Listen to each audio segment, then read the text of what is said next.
বিভাগ থেকে আমরা যাত্রাবাড়িতে, যেখানে আমাদের এই আন্দোলনের স্টালিনগ্রাদ হয়ে উঠেছিল, সেই যাত্রাবাড়ি থানার সামনে আমরা একটি পথসভা করব।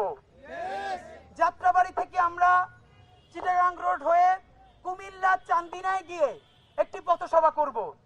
কুমিল্লার চান্দিনা থেকে আমরা কুমিল্লার টাউন হলে গিয়ে আশা করা যায় সেখানে একটি বিপুল ছাত্র জনতার সমাবেশ হবে। সেই সমাবেশের নাম দিয়েছি আমরা সার্বভৌম সমাবেশ। আমরা চিন্তা করতেছি বাংলাদেশের সাথে ভারতের যতগুলো সীমান্ত আছে প্রত্যেকটা সীমান্তে সার্বভৌম সমাবেশ দাঁড়িয়ে যাবে ইনশাআল্লাহ।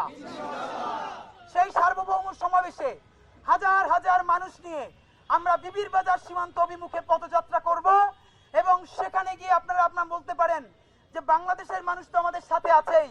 আপনাদের মাধ্যমে জানাতে চাই, শুধু বাংলাদেশের মানুষ না, আপনারা অবাক হবেন, টুইটার এবং সকল সামাজিক যোগাযোগ মাধ্যমে ঢুকলে ভারতের কোটি কোটি মানুষ, এজেন্সি, মিডিয়া মুহুর্মুহু প্রোপাগান্ডা ছড়াচ্ছে বাংলাদেশের বিরুদ্ধে।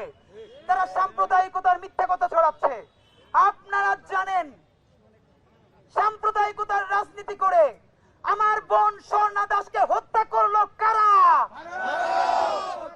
সুতরাং আমাদের দেশে কোন সংখ্যালঘু আর সংখ্যাগুরু নেই, সবাই আমরা বাংলাদেশের জনগণ। ওরা আমার বোন ফেলানিকে মেরেছে, স্বর্ণা দাসকেও কিন্তু ওরা ছাড়ে নাই।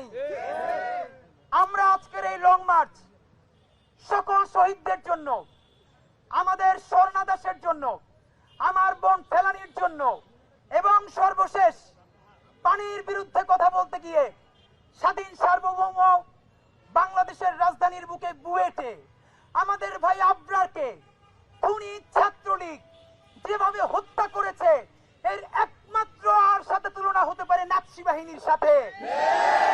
সুতরাং এই পানির আন্দোলন, আগ্রাসন রুখে দেওয়ার আন্দোলন, সকল আন্দোলন আমরা আমাদের শহীদ আবরার, আমাদের শহীদ আবু সাইদ, আমাদের স্বর্ণা দাসের নামে উৎসর্গ করছি।